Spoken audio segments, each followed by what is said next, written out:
안녕하십니까. EBS 스타 강사 특강의 곽동훈입니다. 곽동훈입니다. 제가 이름을 3번 얘기했죠. 반복법을 사용해서 운율을 형성하고 있고요. 내용을 강조하고 있습니다. 제가 이름을 3번 얘기한 이유는 제가 국어를 가르치는 사람인 것을 이야기하고 싶어서가 아닙니다. 저는 올해 EBS 신규 강사로 들어온 사람입니다. 그래서 여러분이 제 이름을 모를 것 같아서 이 얘기부터 시작을 했습니다. 제가 좀 자랑을 하려고 사진 하나 갖고 왔어요. 뭔 것 같습니까? 밴드죠, 그죠? 사실 제가 공부를 하지 않았던 이유는요, 제 사진입니다.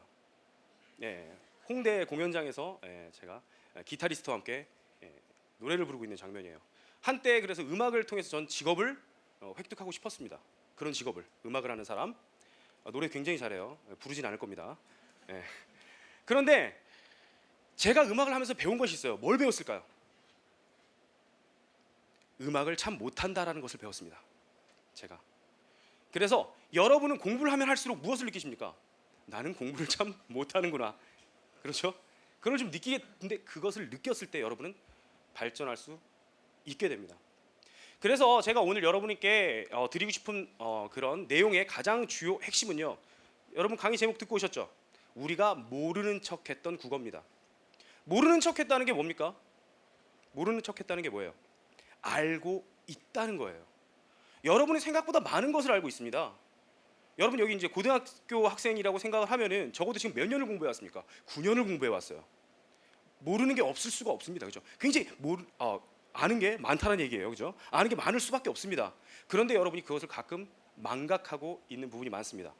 그래서 제가 오늘 3개 파트로 나눠서 이야기를 할 텐데요. 첫 번째는 우리가 모르는 척했던 우리 모습입니다. 공부 열심히 하라는 얘기일 거예요. 그죠? 두 번째는 우리가 모르는 척했던 국어입니다. 여러분에게 학습 방법을 한번 이야기해드리고 싶고요. 세 번째는 우리가 모르는 척했던 수능 국어입니다. 그러면 이제 첫 번째로 우리가 모르는 척했던 그런 모습에 대해서 한번 살펴볼까요? 무엇인 것 같아요? 과연 이 아래쪽에서 이 학생은 어떻게 된 걸까요? 여러분 혹시 여러분의 집에 가서 책을 넘겨보았을 때 이런 필기가 되어 있는 분 한 군데라도 있는 분 손. 지금 손든 학생들은 공부 열심히 하는 학생이에요. 왜냐? 엎드려 자지 않고 참다가 잠든 학생이죠. 그렇죠? 요즘 많은 학생들이 엎드려서 잡니다. 그러면 선생님이 우리가 모르는 척했던 우리 모습, 잠에 대해서 이야기할 거구나, 자지 말란 얘기구나. 아닙니다. 잘한 얘기입니다. 많은 학생들이 제가 깨우면은 그날 쉬는 시간에 와서 선생님 죄송해요. 근데 어제 저 새벽 2시 반까지 공부하다 잤어요. 너무 힘들어요. 누가 그렇게 하래? 라고 이야기를 합니다. 저는 그 친구에게. 여러분 충분히 오늘 제가 얘기하고 싶은 것은 우선 시간 개념에서 충분히 자라는 겁니다. 물론 자는 시간 아까워요. 하지만 저도 자는 걸 좋아합니다. 누가 깨우지 않으면 22시간 동안 잘 수 있는 사람이에요. 실제로 자봤습니다. 그런데요, 잘 생각해 보십시오. 자는 시간이 물론 아깝습니다. 그럼 아까운 한번 생각을 해볼까요? 자, 과학 문명이 발달했습니다. 어느 정도 몇 살까지 살 것 같아요, 학생? 100살. 그죠? 장수할 그런 얼굴 상을 또 갖고 있어요. 100살을 살겠다. 자, 하루가 몇 시간이죠? 24시간입니다. 평균적으로 6시간을 잔다면 4분의 1을 잠으로 보내죠. 100살까지 산다면 여러분 25년 동안 잠을 자게 됩니다. 잠자는 숲속의 공주가 되는 거죠. 잠자는 숲속의 왕자가 되고요. 그죠? 사실 25년 동안 잔다면 아직 여러분 25년이 도달하지 못했죠. 여러분의 삶이. 지금까지 정말 그 수많은 일들이 있었을 텐데 그것조차도 사라지게 되는 겁니다. 하지만 잘 생각해 보십시오. 그렇다고 해서 잠을 줄이는 것이 효과적이냐? 아닙니다. 저는 그 75년 동안 여러분이 확실한 삶을 꾸려가라는 거예요. 학생들이 학교 와서 잡니다. 많은 테크닉을 또 가지고 있어요. 그죠? 심지어 제가 가르치는 학생 중에서는 펜을 돌리면서 잡니다. 볼펜을 돌리면서 자요. 9년 동안 그런 노하우를 익힌 거죠. 고개를 끄덕이면서 자는 친구도 있어요. 깜짝 놀랐습니다, 제가. 그런데 그런 시간이 학교에서 2시간이라고 생각해 보세요. 여러분은 12시부터 2시 반까지 학습을 하는 그런 2시간이 있다고 생각해 보십시오. 차라리 여러분이 12시에 잠에 들었다면 학교에서 그 2시간을 또 확보할 수 있어요. 결국엔 똑같습니다. 하지만 여러분의 깨어있는 시간은 뇌는 훨씬 더 활발하죠. 학교에서 잤을 땐 피로가 풀리지 않습니다. 상식적으로 생각해 보세요. 그 불편한 자리에서 엎드려서 꾸벅꾸벅 졸고 있는데 피로가 풀리겠습니까? 아니에요. 절대 피로가 풀리지 않습니다. 여러분들은 그래서 충분히 주무셔야 돼요. 예, 어머니들이 이 얘기 들으면 좀 싫어할 수도 있지만, 하지만 또 집에 가서 이러면 안 됩니다. 엄마 스타 강사 특강 두고 왔는데 국어 선생님이 푹 자래. 12시간. 그죠? 12시간. 그지? 안 됩니다. 한 6시간에서 7시간 수면 시간을 유지하고요. 여러분이 그 나머지 시간은 정말 학습에 투자를 하라는 겁니다. 제가 알고 있는 어느 학생은 한 중위권 정도 되는 성적을 가진 학생이었어요. 고2에서 고3으로 넘어가는 그 시간대에 연습장에다 그림을 그리고 있더라고요. 제가 혼냈습니다. 예전에 제가 학교 선생님이 되기 전에 학원에서 한 6년 정도 근무를 했었거든요. 예. 근데 그 학생이 뭐 하고 있나 그래서 제가 꾸중을 하려고 봤더니 방학 계획을 세우는데요. 동선을 짭니다. 학교와 학원과 집과 도서관, 최대한 버리는 시간이 없는 그런 동선이 무엇일까? 그 여학생은 어떻게 됐을까요? 예, 재수했습니다. 안타깝지만 하지만 1년 더 하고 나서, 워낙 학습이 좀 부족, 목표가 높은 학생이었어요. 그런데 1년 하고 자기가 원하는 대학에 들어갔습니다. 제가 뭐 거짓말로 얘기하려면 그 학생 대학 들어갔어 이렇게 얘기할 수도 있습니다. 하지만 실제로 그래요. 그 학생은 1년도 공부했지만 똑같은 그런 노력을 통해서 자기가 원하는, 여러분이 다 알고 있는, 뭐 흔히 얘기하면 뭐뭐뭐 대학이라고 하는 그런 대학에 당당히 입학했습니다. 깨어있는 시간을 활용하라는 게 저의 첫 번째입니다. 여러분이 모르는 척했던 여러분 모습이죠. 저 필기 모르는 척했었죠. 이제는 깨달아야 됩니다. 제가 시간을 얘기했습니다. 그럼 여러분 무슨 얘기를 할까요? 상식적으로 생각해보세요. 시간을 얘기하면 공간을 얘기하겠죠. 그죠? 다음은 공간에 대한 이야기입니다. 여러분에게도 또 한번 퀴즈를 한번 내볼게요. 간단한 퀴즈입니다. 물이 가장 맛있을 때 공통되는 걸 연상하셔야 돼요 지금. 그죠? 그리고 소설책이 가장 재미있을 때, 책상 정리를 하고 싶을 때. 지금 벌써 공감하고 계시죠? 그죠? 마지막으로 뉴스가 재미있을 때. 바로 시험 기간입니다. 선생님 시간 얘기한다면서 왜 때를 얘기하세요? 공간 얘기한다면서 왜 시간을 얘기하세요? 아닙니다. 잘 들어보세요. 여러분이 얼마나 공감할 수 있는지. 자, 여러분이 시험 기간입니다. 여러분 시험 기간이에요. 학교 도서관에서 공부를 하다 집으로 돌아왔어요. 저녁을 먹어야 되기 위해서. 저녁을 먹었습니다. 7시가 됐어요. 예, 자리에 앉아서 공부를 하려고 합니다. 근데 먼저 뭐 합니까? 계획을 짜요. 이때 이거 하고 이때 이거 하고 이때 이거 하고 이때 이거. 그지? 그런 다음에 여러분 뭐 합니까? 공부를 이제 시작하려고 하는데 지저분해. 안 돼. 이런 지저분한 곳에서 공부를 하면 능률적이지 않아. 책상 정리를 시작합니다. 책상 정리를 했더니 한 30-40분이 흘렀지만 굉장히 깨끗해졌어요. 이제 공부해야지. 근데 먼지를 좀 마셔서 그런지 목이 칼칼합니다. 부엌으로 가요. 설거지하고 있는 어머니와 눈이 마주칩니다. 놀랐지만 아무렇지도 않은 척 냉장고를 열고 물을 꺼내서 마십니다. 그런데 이제 또 방을 통해서 이제 방으로 오려고 마루를 통해서 오는데, 거실을 통해서 오는데 아버지가 뉴스를 보고 계세요. 그죠? 전혀 관심 없던 그런 시사적인 것이 그렇게 재밌을 수가 없어요. 물컵을 들고 멍하게 봅니다. 그렇죠? 그럼 그제서야 어머니가 얘기합니다. 야!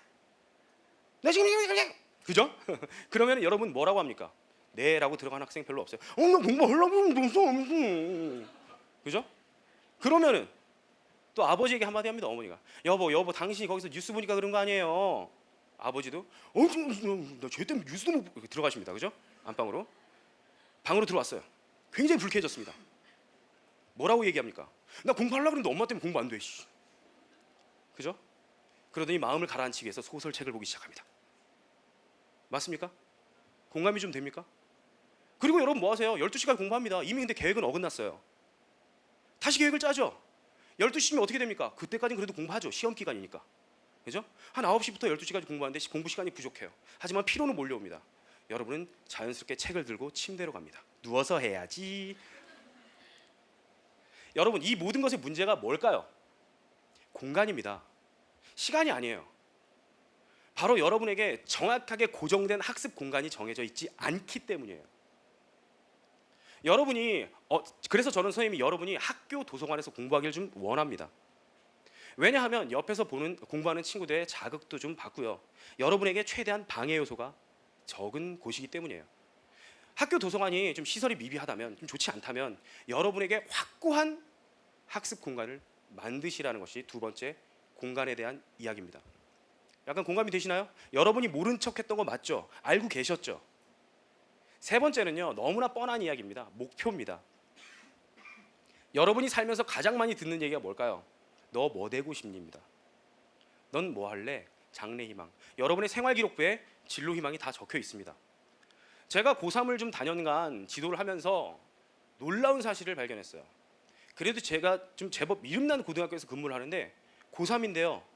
분명히 생활 기록부에는 그 친구는 기계공학자가 되고 싶다고 쓰여 있지만 상담을 하면 선생님 저 사실 나 뭐 할지 모르겠어요 라고 이야기를 합니다. 사실 여러분이 장래 희망을 결정하는 건 어려워요. 맞습니다. 선생님이 교사가 되려고 마음 먹은 게 언제였냐면 대학교 1학년 때입니다. 저는 작가가 될 줄 알았어요. 근데 국문과 가서 저는 깨달았습니다. 아, 나는 국어를 못하는구나. 실패 연속이죠 항상. 그런데 제가 애들을 가르치기 시작하면서, 사실 아르바이트를 하기 시작하면서 재능을 발견했습니다. 너무 재밌는 거예요, 가르치는 게. 애들이 고개를 끄덕일 때마다 희열을 느끼는 겁니다. 그래서 저는 교사가 돼야지라고 마음을 먹었습니다. 그때 제가 수업을 잘하는지 못하는지 저도 몰랐어요. 지금 생각해보면 참 부끄러운 수업을 했습니다. 그런데 지금 생각해보면 참 잘했던 것 같아요. 아, 수업을 잘했다는 게 아니라 그렇게 교사를 선택하기를. 여러분이 아직 어떤 장래 희망을 결정하지 못할 수도 있습니다. 강요할 수 없어요. 그래서 여러분한테 하고 싶은 말은 단기적인 목표라도 형성하라는 겁니다. 진로를 상담할 때 여러분한테 원하는 것이 두 가지입니다. 여러분 뭘 생각하라고 합니까? 여러분이 잘하는 것, 할 수 있는 것과 여러분이 하고 싶은 것을 고려하라고 하죠. 그죠? 잘하는 게 뭔지 아직 잘 모릅니다. 그리고 여러분은 사실 가능성이 굉장히 많아요. 그래서 전 여러분한테 여러분이 하고 싶은 것을 잡으라고 얘기하고 싶어요. 무엇이 됐든 선생님 전 진짜 우주 정복을 하고 싶습니다. 하세요. 장래 희망이 우주 정복이라면 하십시오. 그것을 위해서 노력하는 자세가 필요한 겁니다. 목표가 없으면 달리지 않습니다. 마라톤보다 더 힘든 것이 장거리 수영 선수라는 얘기를 들었습니다. 그런데 희한하게 마라톤은 완주를 꼭 하는 것을 굉장히 높게 평가하지만 장거리 수영 선수는 완주를 하는 것을 높게 평가하지 않죠. 물론 높게 평가하지만 마라톤에 비해서요. 그죠? 왜 그런지 아세요? 턴이 있기 때문입니다. 그래서 완주하기가 편리하대요. 내가 이만큼 왔구나, 이만큼 왔구나, 이만큼 왔구나 라는 것을 순간순간 점검할 수 있기 때문에 완주하는 것이 용이하다고 합니다. 그래서 여러분은 단기적인 목표든 장기적인 목표든 결정하고 달리셨으면 좋겠다는 게 저의 생각입니다. 국어 선생님의 버릇은 정리죠. 그죠? 우리가 모른 척했던 우리 모습, 바로 시간, 깨어있는 시간에 무엇을 하는가를 점검하세요. 두 번째, 공간입니다. 확실한 학습 장소를 결정하기를 바랍니다. 세 번째는요, 단기적이든 장기적이든 목표를 꼭 정하라는 겁니다. 여기서 여러분 이걸 받아 적는다고 할 것 같아요? 아니죠. 아까 말했듯이 공감을 하라는 겁니다. 이번 시험 기간에, 다가오는 방학이 끝나는 시험 기간에 여러분이 과연 냉장고 문을 열고 있다면 이제 드디어 내가 또 이러고 있구나 라고 하면서 뉴스를 보는 아버지를 피해서 방으로 바로 들어가십시오. 책상이 지저분하다면 쓸어버리고 공부하세요. 이야, 깨끗해졌다. 무슨 말씀인지 알겠죠? 여러분이 그런 하나의 행동 변화가 큰 결과를 만들 거라는 생각에 제가 첫 번째 부분으로 준비한 우리가 모르는 척했던 우리 모습입니다. 이제 그 다음에는 우리가 모르는 척했던 국어입니다. 약간 이제 좀 딱딱해질 것 같지만 아니에요. 여러분이 국어 공부를 하면서 가장 많이 실수하는 것 중에 하나를 이야기하겠습니다. 문제를 많이 풉니다. 지문을 많이 봅니다. 하지만 문제를 풀면 또 틀려요. 왜 그런지 아십니까? 여러분의 사고 과정을 바꾸지 않기 때문입니다. 수학은요, 여러분의 사고 과정이 드러나죠. 풀이 과정이 드러나기 때문에 사고 과정이 드러납니다. 하지만 국어는 여러분의 머릿속에 있는 연산 과정, 사고 과정이 이루어지는 거죠. 예를 하나 들어볼게요. 여러분 수학 시험지를 풀고 있습니다. 수학 시험 문제를 풀고 있어요. 막 열심히 풀었습니다. 답이 1.2가 나왔어요. 선택지를 보니까 1, 2, 3, 4, 5밖에 없습니다. 맞아, 1번이구나 답이 라고 생각하는 사람 있습니까? 가장 가까운 걸 골라요? 다시 풀어야 됩니다. 하지만 국어라면 답은 1번입니다. 왜냐하면 이미 발문에서 뭐라고 물어볼까요? 가장 가까운 것은? 이라고 물어봅니다. 이게 바로 국어 공부 방법의 여러분의 전제입니다. 제가 얼마 전에 학기 초에 학생들과 함께 수련회를 갔다 왔어요. 수련회를 저 1학년 담임을 지금 맡고 있거든요. 수련회를 다녀왔는데 거기서 레크레이션 강사가 굉장히 재미있는 퀴즈를 내더라고요. 순간 착각 퀴즈라고 얘기하는 그것을 내더라고요. 학생들이 대부분 당합니다.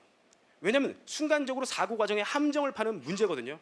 자, 한번 다 같이 해보겠습니다. 다 같이 꽃사슴, 꽃사슴, 꽃사슴, 꽃사슴. 네, 꽃사슴, 꽃사슴. 자, 근데 이건 2초 안에 대답해야 돼요. 자, 산타클로스가 타고 다니는 것은 루돌프 아닙니다. 썰매를 타고 다녀요. 잔인하지 않습니까? 산타클로스 할아버지가 루돌프를 이렇게 타고 다니면? 다시 한번 해볼게요. 자, 길을 가다가 이건 바로 질문 들어갑니다. 길을 가다가 10,000원짜리와 1,000원짜리가 떨어져 있습니다. 뭘 줘야 될까요? 둘 다입니다. 10,000원이라고 대답하시면 큰일 나요. 물론 주워서 가져다 줘야 됩니다. 경찰서에. 그죠? 자, 마지막 하나. 자, 흑인이랑 백인이 있었어요. 흑인과 백인이 있었는데 결혼했습니다. 신생아의 치아의 색깔은 흰색이라고? 아닙니다. 신생아는 치아가 없어요. 이게 바로 여러분들이 국어를 풀면서 머릿속에 출제자들이 파놓은 함정에 당하는 겁니다. 자, 한번 여러분 이 화면을 보죠. 아주 익숙한 화면이죠. 문제가 익숙하다는 게 아닙니다. 바로 저 표시를 보세요. 여러분은 3번과 5번에서 갈등을 하고 있습니다. 공감되시죠? 국어 시험지에만 있습니다. 수학 시험지에는 절대 없어요. 그렇죠? 수학 시험지에는 쫙 옆에 풀이 과정이 쓰여 있습니다. 하지만 국어는 여러분이 3번과 5번 사이에서, 그것도 항상 시간이 제한된 내에서 고민을 하다가 정답을 고르게 됩니다. 안타깝지만 이 문제의 정답은 4번이었어요. 예, 이 학생이 완전히 틀렸겠죠. 그죠? 또 하나 한번 생각을 해보겠습니다. 자, 이런 경우도 있죠. 문제를 풉니다. 1번 아니네. 2번 아니야. 3번 아니야. 4번도 아닌데 5번 아니네. 이 학생은 이제 드디어 출제자를 욕하기 시작합니다. 그렇죠? 왜냐하면 이게 순간적인 사고 과정에서 나오는 것이기 때문이에요. 여러분은 그래서 그 사고 과정을 점검하셔야 됩니다. 이게 가장 중요한 국어 공부의 방법이에요. 물론 독해력이 넘쳐나야 돼요. 그것은 좀 이따 얘기하겠습니다. 하지만 우선 여러분들이 사고 과정을 고쳐가는 작업을 안 한다는 겁니다. 알면서도 모르는 척 해왔다는 거예요. 귀찮거든요. 공부를 잘하는 학생일수록 문학을 잘 틀립니다. 왜? 자기 주장이 굉장히 강하거든요. 내가 생각할 때 이게 답이야. 끝까지 거기에 대해서 주장을 합니다. 선생님, 이건 이렇게 볼 수 있는 거 아닙니까? 맞아요. 볼 수 있습니다. 문학은 열려있는 감상을 할 수 있기 때문에. 하지만 여러분에게 문학은 감상의 도구가 우선은 아니죠. 학습의 대상입니다. 그렇기 때문에 가장 일반적인 사고, 그 자기의 사고 과정에서 일반적이지 못한 사고가 무엇이 있는가를 점검하는 것인데요. 자, 이제 구체적으로 얘기하겠습니다. 가장 좋은 학습 도구는 학력평가입니다. 오늘 이 자리에서 저랑 한번 약속을 해주세요. 여러분이 학력평가를 본 날 무엇을 하십니까? PC방에 가죠. 영화를 보러 갑니다. 그런데 딱 가기 전에 1시간 정도만 기억을 좀 되살려 주세요. 무엇이냐? 내가 1번을 문제를 풀면서 1번을 골랐다. 왜? 내가 시험 보던 순간에 무슨 생각으로 1번을 골랐는지를 정리하세요. 그때의 생각을 떠올려야 되기 때문에 여러분이 무엇을 해야 되느냐? 학습을 복습을 빨리 해야 됩니다. 수학 문제는요, 자꾸 수학 예를 들어서 그런데 수학 문제 같은 경우에는 풀었다 나중에 풀면 못 풀 수 있죠. 그죠? 국어는 그렇지 않습니다. 기억이 나요. 왜냐하면 사고 과정이 그대로 거기에 드러나 있기 때문에. 여러분이 그것을 보면서 무엇이라고 하느냐? 1번 이거 답이, 내가 왜 그때 당시에 무슨 생각으로 지문의 어느 부분을 보고 이것을 피해갔지? 라는 기억을 되살리라는 겁니다. 선생님, 그럼 학력평가만 가지고 공부를 해야 되나요? 아니겠죠. 뭡니까? 여러분이 문제를 풀 때 반드시 시간을 정해서 푸세요. 첫 번째, 시간을 정해서 푸는 겁니다. 자, 두 번째, 뭘 해야 될까요? 뭘 해야 돼요? 채점하지 마세요. 무엇을 하냐? 시간 내에 풀고 나서 자기의 정답의 근거를 정리해 놓으세요. 나는 이래서 이거 1번을 골랐어. 나는 그래서 이거 2번을 골랐어. 왜냐하면 여러분이 순식간에 시간을 정해서 풀면은 사실 그게 실전이죠. 근데 그때 사고 과정을 여러분이 다시 한번 점검하지 않습니다. 그랬을 때 그것을 다시 적어두세요. 한번. 그 과정이 좀 더 오래 걸리겠죠. 하지만 손쉬워요. 왜냐하면 한번 풀었기 때문에 난 이래서 이거 1번, 이래서 2번, 이래서 3번 피해가고, 이래서 4번 이런 식으로 정리를 해두고, 그리고 채점을 하세요. 그랬을 때 여러분의 사고 과정이 도식화되는 거죠. 눈에 보이는 거죠. 우선 그것을 하셔야지 여러분이 아까 말했던 그런 순간적인 판단에 대한 훈련이 되는 겁니다. 그래서 선생님이 우리가 모르는 척했던 국어에서 여러분에게 해주고 싶은 말은 사고 과정을 점검하라는 것과 국어는 감이 아니라는 겁니다. 훈련이에요. 그런데 국어는 감입니다. 역설법을 사용하고 있죠, 그죠? 그런데 국어는 감인데 훈련이라는 게 그 감은 훈련을 통해서 키워지는 감이에요. 실제로 여러분 많은 국어 공부 방법 또 하나 더 말씀을 드리자면 일주일에 주말에 6시간 공부하는 게 효율적일까요? 매일 1시간씩 하는 게 효율적일까요?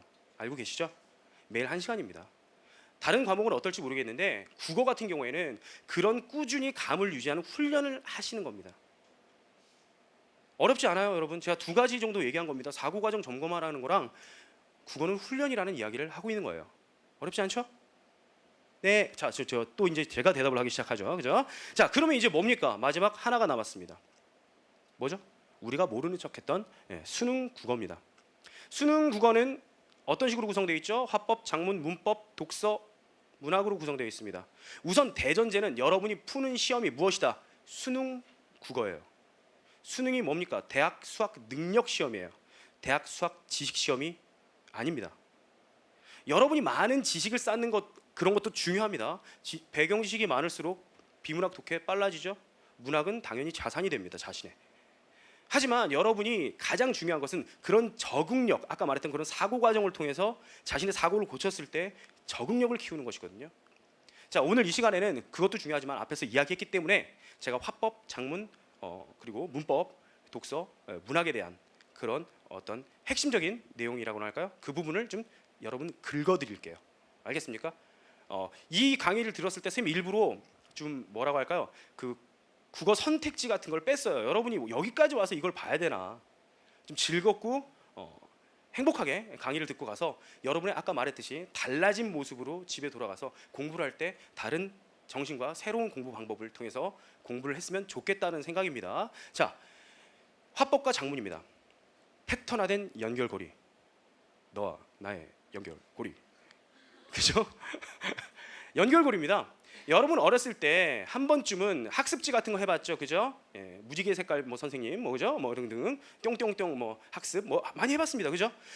그런 학습에서 여러분이 이런 대상과 이런 대상을 가까운 대상을 연결하시오. 뭐 그래서 이렇게 연결했던 그런 문제 한 번쯤은 풀어 보셨을 겁니다. 바로 화법과 작문은 그런 연결고리에 관련된 것입니다. 근데 앞에 뭐가 달려 있죠? 패턴화된. 실제로 화법과 작문을 여러분을 테스트하려면 전국에 50만 명이 넘는 학생을 한꺼번에 모아서 말을 시켜봐야 돼요. 자, 얘기해봐. 주제를 주어줄게. 또는 옛날 과거 시험처럼 어떻게 해봐야 됩니까? 과거 시험 때 어떻게 했어요? 시제는 이것이요. 그러면서 다 막 쓰기 시작하죠. 써봐야 됩니다. 가능합니까? 누가 채점합니까? 채점이 공정할까요? 그래서 여러분한테 주어지는 것은 이미 그 글을 쓰는 과정에서 뭔가 하나 오류를 내서 이것이 오류냐 아니냐를 물어보는 거예요. 저는 항상 학생들한테 희망을 좀 주는 말을 통해서 국어를 누구나 다 맞을 수 있다. 누구나 아무리 공부를 못해도. 왠지 아세요? 45개짜리 OX 퀴즈거든요. 주관식이 없습니다. 그죠? 잘만 찍으면 다 만점 받을 수 있어요. 그런데 그 확률을 얼마나 줄여가는 거죠. 내가 아까 우리 봤죠? 이 2개 중에 하나 선택하는 것. 모든 문제를 다 모르는 학생은 전혀 없습니다. 전 문제를 난 다 못 풀었어. 없습니다. 여러분 6개, 7개, 7개, 8개 많으면요. 공부를 좀 잘하는 학생 한두 개.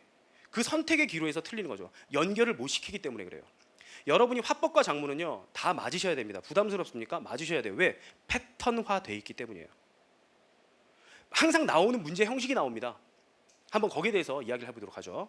자, 뭔 것 같아요 이거? 무엇인 것 같습니까? 모르겠나요?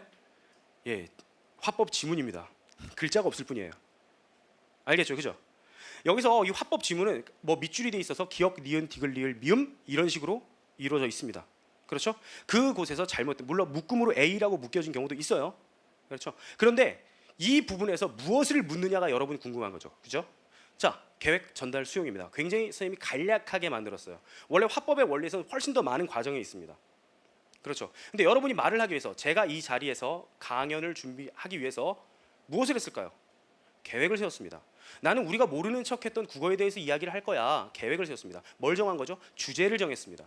모든 화법과 작문, 지금 우선 화법을 이야기하고 있는데 가장 우선적으로 하는 것이 주제를 정하는 겁니다. 그래서 무슨 문제가 나옵니까? 아래 빵꾸를 하나 뻥 뚫어놓고 주제를 묻는 문제가 나와요. 실제로. 아니면은 주제에 알맞지 않은 말을 한 친구를 골라낸 것이 나옵니다. 그렇죠. 여러분 이걸 다 알고 있었어요. 그런데 선생님이 이걸 왜 얘기할까요? 왜 우리가 모르는 척했는데 알라고 얘기할까요? 선생님이 예전에 약간 좀 건강해 보이나요? 제가 복싱을 한 3년 했었습니다. 예, 무섭나요? 예, 복싱을 한 3년 했었는데 복싱 선수들이 피합니다. 그죠? 주먹을 피해요. 어떻게 피할까요? 빠르니까. 아닙니다. 그 사람의 어깨를 보고 피합니다. 그죠? 그 사람의 어깨와 발 동작을 보고 피해요. 그리고 실제로 다 피합니까? 맞습니다. 하지만 덜 아프게 맞을 수 있는 기술을 갖고 있어요. 여러분이 시험을 볼 때 이미 이런 것이 나올 거야, 어려운 문제가 나왔지만 이런 것이 나올 거야 라는 예상하고 시험을 본다면 충격이 덜합니다. 딱 봤을 때 문제 푸는 충격이 덜해요. 선생님이 지금 화법과 작문에 굉장히 강조하고 있는 이유가 뭔지 아세요? 여러분이 이제 12년 동안의 공부를 마치고 대수능장 시험장에 갑니다. 가장 먼저 푸는 문제가 뭐예요? 국어 영역의 화법 1번입니다. 그날 시험의 컨디션을 좌우해요.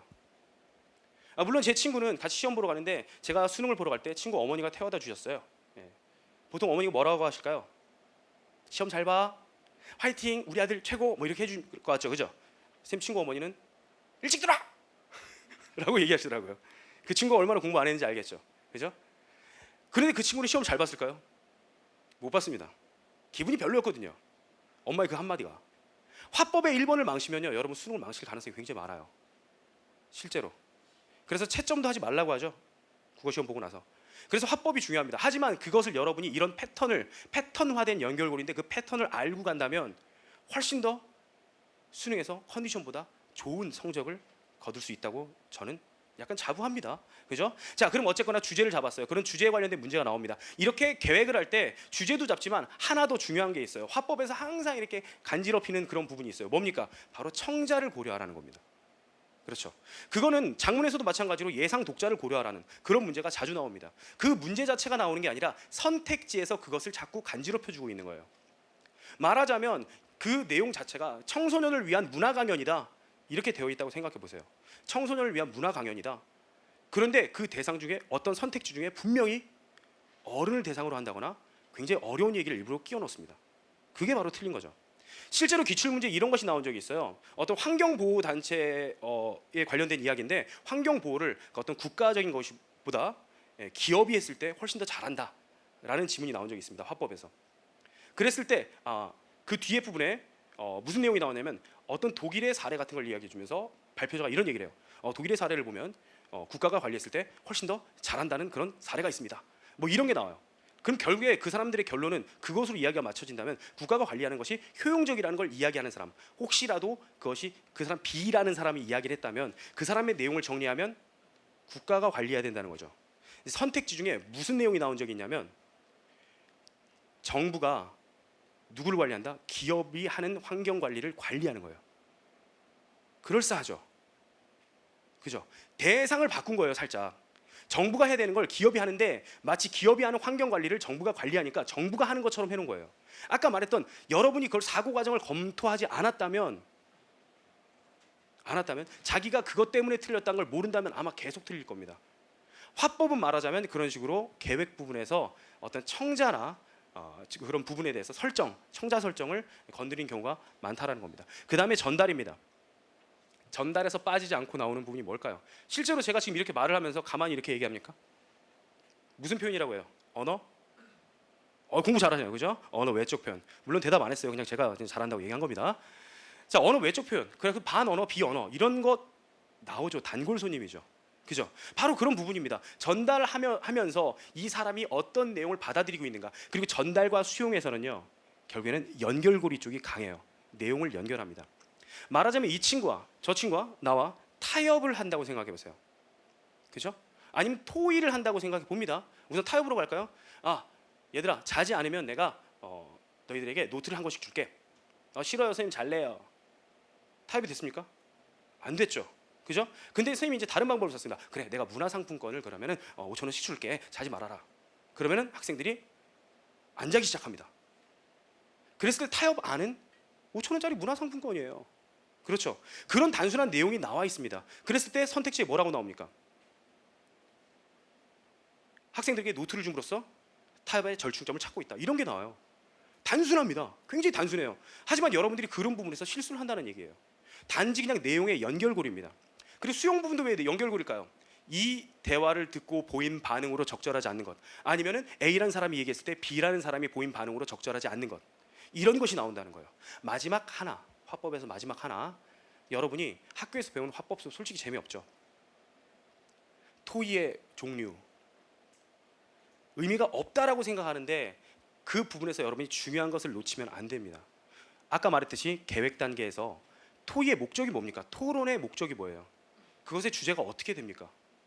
토의는 가장 좋은 의견을 선택하여 가는 과정이죠. 토론은 뭡니까? 자신의 의견을 주장하는 겁니다. 그런 목적, 이런 것이 글마다 달라요. 발표의 특징, 그렇죠? 그러면 항상 그런 지문이 나오면 그 부분에 대해서 간지럽히는 문제가 나온다는 거예요. 발표를 할 때 지금 제가 발표를 하고 있습니다. 아까 말했듯이 청중을 고려하는가 그런 것이 교과서에 실려 있어요. 하지만 여러분들은 그걸 간과한다는 거죠. 반드시 그런 기본 개념을 한번 보셔야 됩니다. 자, 그러면 이번엔 장문이에요. 장문도 패턴화된 연결고리는 똑같습니다. 그런데 선생님이 여기서 연결고리도 물론 중요하지만 패턴화된에 방점을 찍고 싶어요. 아까 좀 약간 공감된 얘기를 할 때는 학생들이 굉장히 눈이 초롱초롱하더니 이제 계획, 생성, 조직, 표현, 수정 이런 게 나오니까 슬슬 마치 아까 선생님이 얘기했을 때 물을 들고 서 있는 학생의 눈빛 있죠? 그죠? 그런 눈빛이 돼가고 있는데 좋습니다. 피곤하시면 주무세요. 제가 한번 버스를 탔을 때 이런 얘기를 들은 적이 있는데 제가 교사로서 좀 많이 반성을 했습니다. 여학생들이 둘이 너무 떠들고 있었어요. 여학생들의 그런 하이톤 있잖아요. 그랬을 때 저도 좀 짜증이 났습니다. 시끄러워. 좀 조용히 좀 해줬으면. 공공장소에서 저게 뭐야? 라고 생각을 하고 있는데 마침 또 뒤에 있는 어떤 중년의 아저씨가 야, 여기 니네 집이야. 여기 따라 조용히 좀 해. 이렇게 얘기하시더라고요. 그래서 저는 잘했다. 저 아저씨 참 잘했다.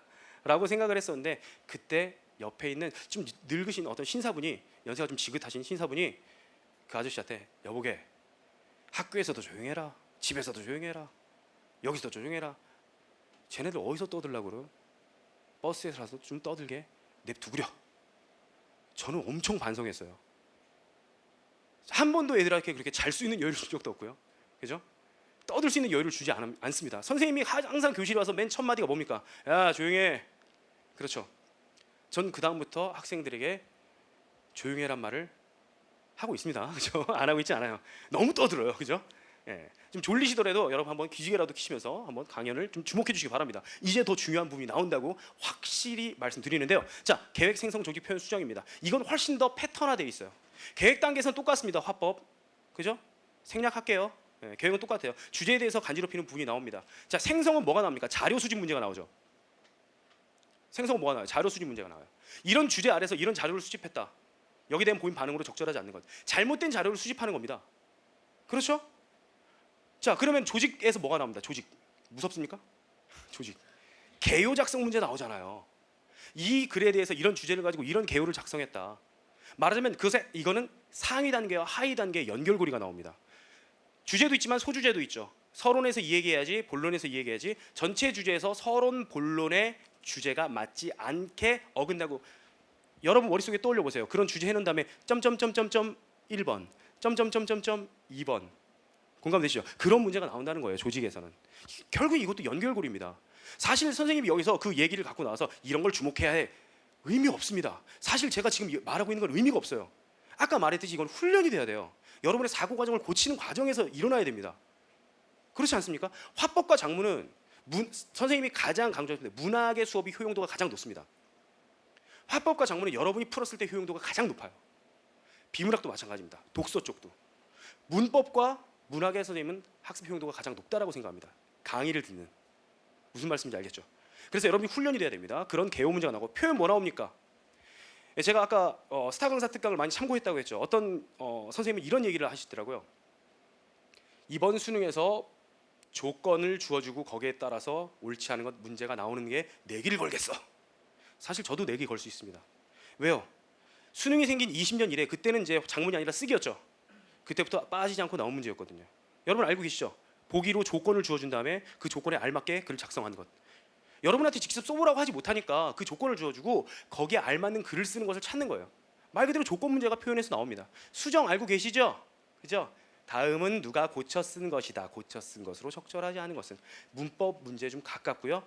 어떠한 그 맞춤법에 대한 문제. 사실 이 안에 세부적으로 보면요, 여러분이 패턴을 만들 필요가 있는 게 고쳐 쓰기 같은 경우에는 단골 손님이 너무 많아요. 뭐 있을까요? 주어와 서술어의 연결을 잘못해 놓은 것. 그죠? 피식 웃는데 바로 공감을 하는 겁니다.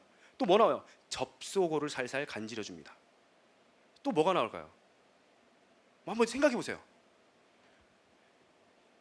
그렇죠. 문단 뒤바꿔 놓는 거. 공감되시죠? 여러분이 말 그대로 알고 있었지만 그동안 그것을 유념해 두지 않은 겁니다. 아까 말했듯이 여러분이 딱 주먹을 쥐고 상대의 발을 보면서 피한다면 그 문제의 함정을 피할 수 있는 거예요. 훨씬 더 자연스럽게. 집에 가서 왠지 공부해 보고 싶죠? 그죠?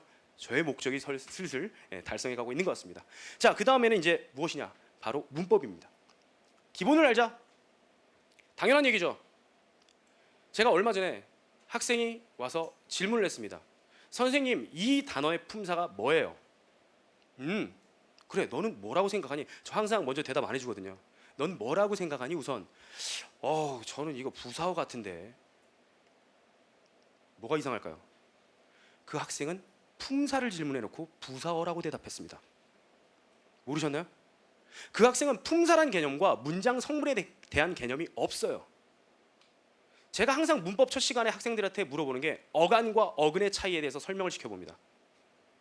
어간과 어근의 차이 모르겠어. 앞에서 이러고 있어요. 그죠? 모르는 학생이 많아요. 태반이에요.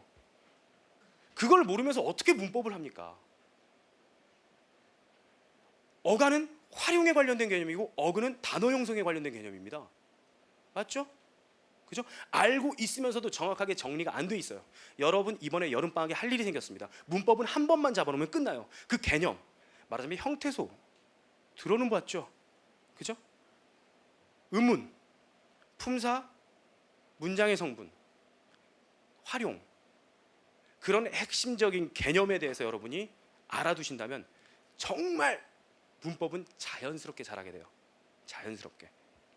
또 하나 선생님이 얘기하고 싶은 게, 그러면 선생님 문법을 그렇게 공부했는데 어떻게 확인합니까? 문제 풀어 이렇게 얘기하기 전에 한 가지 팁을 알려드릴게요. 자, 여기 한번 보세요.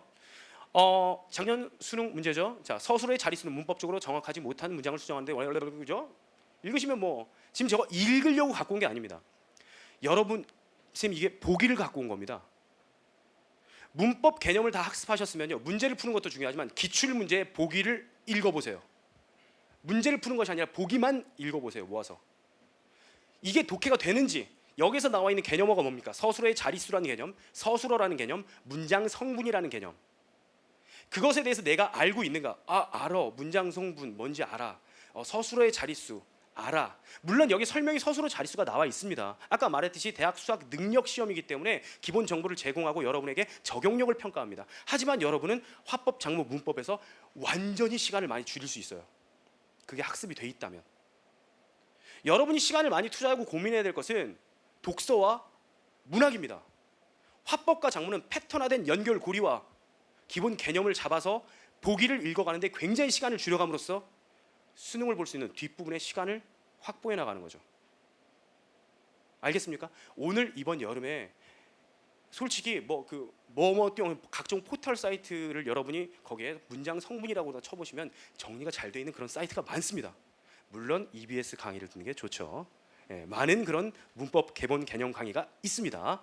한번 반드시 여러분 이번 여름에 잡아두시면 고3 때까지. 근데 실제로 많은 학생들이 고3 때까지 불안해하는 것이 문법이에요. 끝까지 손을 못 놉니다. 기본 개념이 안 잡혀 있어서 자기가 풀 수 있을지 없을지를 고민하는 거예요. 풀 수 있습니다. 대부분 학생이 풀 수 있으면서 그런 불안감은 학습의 저해 요소가 됩니다. 학습의 저해 요소를 없애세요. 자, 그다음에 이제 또 할 얘기가 많은 독서입니다.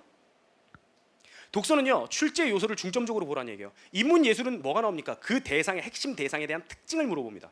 맞죠? 핵심 대상에 대한 특징을 물어봅니다. 그래서 정보의 홍수예요. 얼마나 잘 기억하는가가 관건입니다. 과학기술은 원리와 과정이 나옵니다. 그렇죠? 이것도 역시 여러분이 미리 출제 요소를 알고 대비한다면 읽어가는데 용이하다는 거예요. 자, 사회는 가운데다 껴놓고 아무것도 안 써놨어요. 왜냐? 정치 이런 그쪽 계열의 어떤 지문이 나온다면 특징 쪽, 인문예술 쪽에 가깝습니다. 하지만 경제 지문이 나왔을 때는 경제 원리에 대해서 나오죠.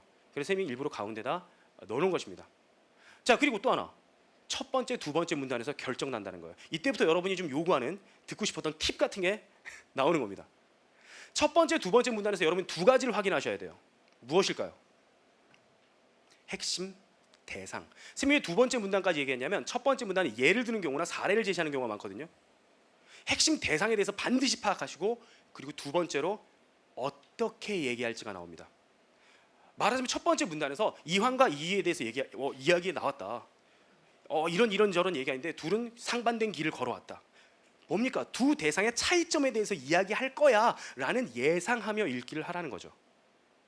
첫 번째, 두 번째 문단에서 시간을 많이 투자하셔도 됩니다. 여러분이 읽어가는데 훨씬 더 용이해지거든요. 쉬워지거든요. 무슨 말인지 알겠죠? 자, 반드시 첫 번째, 두 번째 문단에서 여러분이 시간을 투자해 주셔야 되고요. 그 다음은 글의 표지를 사랑하자입니다. 제가 가장 사랑하는 표지는요, 표지가 뭔지 아시죠? 그죠?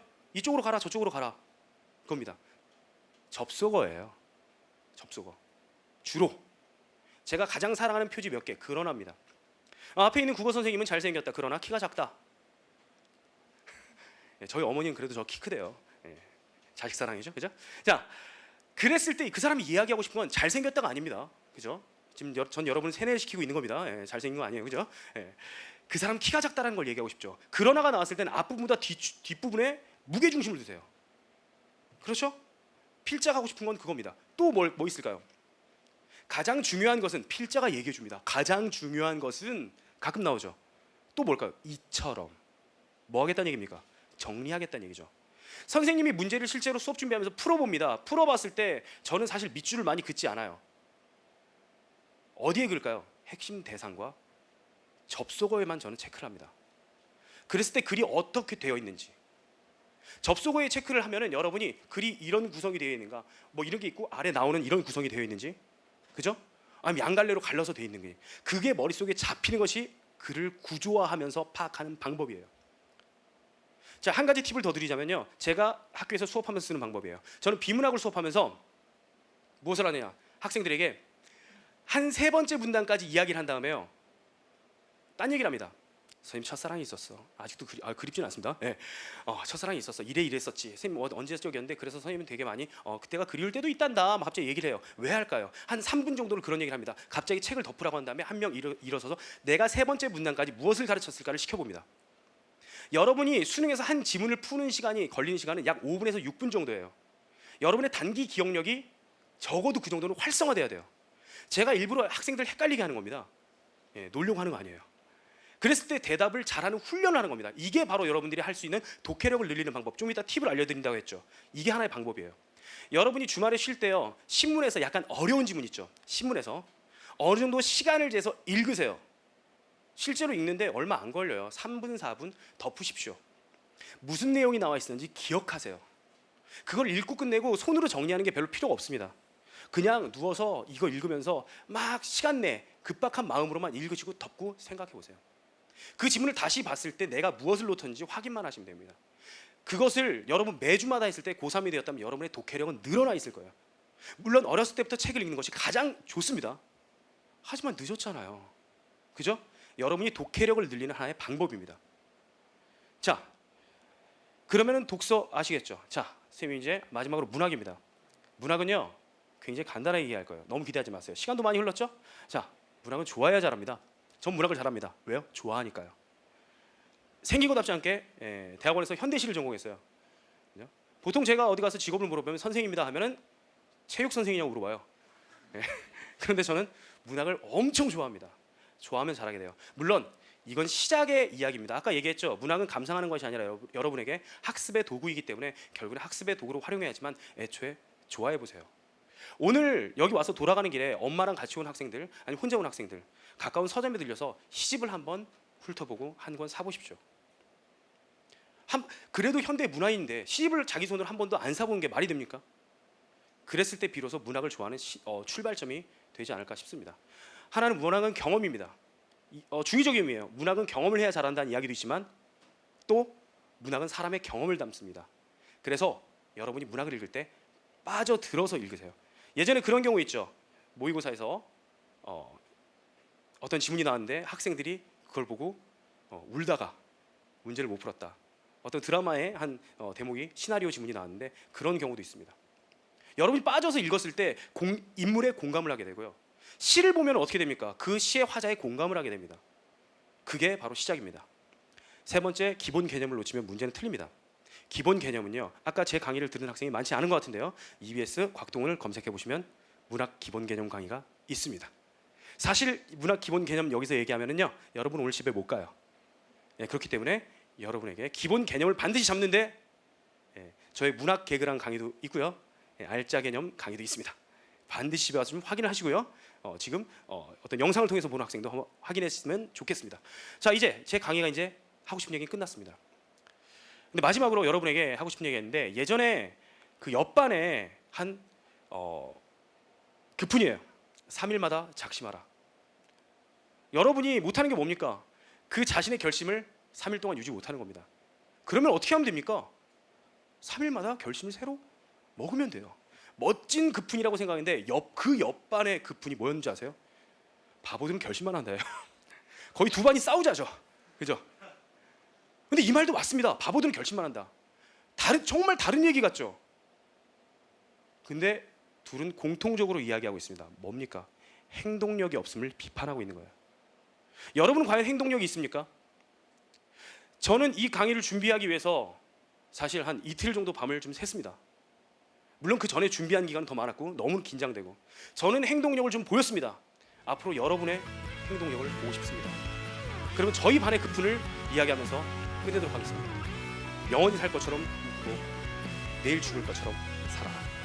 오늘을 마치 내일 죽을 것처럼, 오늘이 마지막인 것처럼 사는 여러분이 되시길 바란다는 말씀을 마지막으로 지금까지 경청해 주셔서 감사합니다.